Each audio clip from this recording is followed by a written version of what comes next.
Happy to be joined by Elias Theodorou, UFC middleweight. Elias, what's going on, my man? Not much, brother. Definitely the first time we tried this interview. I'm really excited to have this conversation. All right, for those who don't know, we had some technical difficulties, but we're back. We're back to regular civilization. I could see you crystal clear, that pretty face, that nose, which I've always said is a bullseye. People are like, would you ever spar with Elias? I said, well, you've seen my nose and you've seen his nose. He's got a prettier face, but he's bigger, so I got a bigger target. But Elias will hit me once, and I'd probably crumble through the cage. Through the cage. Maybe just two shots. Me hitting you and you hitting the ground. There's that old saying. That's exactly it. Speaking of having some shots, you've got some shots lined up for Dan Kelly down under, a big fight, obviously. But one thing I noticed was on your social media feed, I think it was your Twitter, where people still are taking shots at you, but you're smiling. I mean, Bazooka Joe got involved. I mean, how do you deal with all that? Yeah, he's a sweetheart. I don't know. Kill him with kindness. Half the time people are just trying to get my attention. The other half, they might not like me. But whether they like me or don't, as long as they still watch. And again, if they're putting that effort into, I guess, communicating me in any shape or form, I'm doing something right. Whether or not they think my fighting is the right thing. Well, Bazooka Joe wasn't kind to one guy. I thought that was absolutely hilarious. I know. He was like something to the effect of, yeah, you're a real tough guy sitting on your couch criticizing the person that's actually doing the fighting. Okay. Yes. And, it's just one of those things where everyone's got an opinion, whether or not they deserve it. And, no, I don't lose any sleep. For me, I got, the long game ahead of me, and that's what's on my mind. And, a couple of chumps along the way want to talk some shit, fuck them. Of course. All right. So we got Dan Kelly down under. When do you? So give me your thoughts, because you spent time with Dan in the house during the Ultimate Fighter Nations. Give me your thoughts on the man himself, and of course now his fighting style, because it's evolved as well. Yes. Well, I've said it before on Twitter and whatnot. He's tougher than a $2 steak, and that's about the price his striking would be, but it still works. It's unorthodox, and he just goes forward. He has something that I don't, in the sense that obviously he's been doing judo longer than I've been on this earth, and two, he has kids to feed. So his will is very impressive in his ability to just push forward, and he's been the underdog every single fight, and majority of them he's come up on top. So he's going to try and knock my block off. He didn't really like me on the show because I was, a young, brash fighter, where he was, the mature judo practitioner. And I think there is a chip on his shoulder, the fact that I won the Ultimate Fighter. But, I'm going to chip many things besides his shoulder, whether it's an elbow, it's a knee, it's a kick. And no one's kicked his goddamn legs. It's the dumbest thing I've ever heard. He has a truly weak spot, and it's called the things that he uses to walk, and I plan to take full advantage of that. In terms of competing in hostile territory, is there any concern for you to go down to Australia? I know it's not your first time competing somewhere where you're not the home guy, but to be able to go all the way down there only to be booed probably nonstop while you're competing against him? No, I don't. I have a little shit-eater grin every time I'm the away guy. But obviously, from what I learned from the last fight, in the sense of I don't want to put in the hands of the judges. I fought a hometown guy in Brad Tavares, and even though I beat him in every single metric, I somehow lost. So my goal is to not put this in the hands of the judges. But at the same time, I'm not going to stress myself, because I'm going to go in there and have fun. I just think overall I have more weapons than him, and I'm looking forward to using them, all 8 deadly limbs, to cut him. I was just going to say all the deadly limbs for sure. Obviously, going down under, us living in Canada, it's on the opposite side of the earth. When do you plan on leaving to get acclimatized to the whole time zone and whatnot?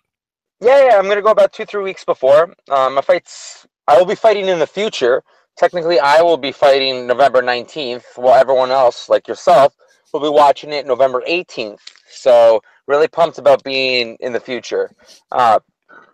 With that being said, I've trained in Thailand. I've trained in other places. It's going to be their summer when that happens. So I'm not not complaining in any way, shape, or form, because it'll be our winter or just the start of our winter.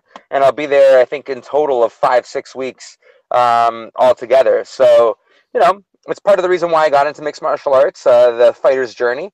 And what a better place to fight than, Australia, which, Australians are just Canadians with a funny accent. I think they say the same about us, but it's all good. I'd love to go down there for sure. Beautiful country, beautiful continent when you think about it, but it is what it is. Speaking of fighting in the future, I've been to Japan on numerous occasions, and I know what it's like to be in the future trying to talk to some people back here at home. UFC had their event in Japan, and of course, in the main event, Ovince St. Preux locks in his third Von Flue choke. They want to call it the Von Preux choke now. But what do you make of this? I mean, Sean Ross Sapp on the show was adamant, even on social media, that it's stupid for guys to get submitted with this. And my rebuttal was like, look, man, this guy's setting it up quite nicely. And once he traps the arm and traps the hand, they can't get it out. What's your take on this? I'd say it's both. I think he is setting it up properly, but if you get caught with a guy that now has done it 3 times, then you are stupid. That's basically it. I totally get what you're saying. Gokhan Saki made his UFC debut. It was only his second mixed martial arts fight. Obviously a thunderous puncher, very powerful, but started fading away. And, De Silva could have did something with that, but he didn't, and instead he got knocked out. What was your take on the Turkish Tyson's debut? No, he did fantastic. De Silva took way too many hits in the sense of before he even tried a reasonable game plan. Like, he should have, gone for a single leg, put him on his back, and that should have been it. But when your ego, I guess, is involved, they talk about him being the Turkish Mike Tyson. I tweeted the perfect clip or picture of Homer Simpson getting knocked out by Mike Tyson in The Simpsons. That's what it ended up becoming. Gotcha. And one more thing is, Gokhan was Saki was very open about his cardio, and he was very, honest about what he thought was the pros and cons. So, hey, if he is one of the biggest troubles of a mixed martial artist coming from a different sport into mixed martial arts is them being comfortable with being a novice again. I know a lot of people that have come from kickboxing that don't want to feel like a beginner in jiu-jitsu or wrestling. So if his ability is if he's serious about being a student again, he has a lot of success ahead of him. Quick question for you as we say goodbye here. I'm thinking of you as a mixed martial artist under the UFC promotions banner. And then you see other fighters from the UFC going over to Bellator as an example. Lawrence Larkin is now 0-2 in Bellator. And you got guys like Ben Askren saying, a UFC top 10 welterweight is 0-2 in Bellator. There is some talent outside of the UFC. When you see a fighter from the UFC competing, or formerly of the UFC competing in Bellator, is there something in you saying you got to win, or just let the chips fall where they may? Well, it's not me, so I assume let the chips fall where they may, except for Rory.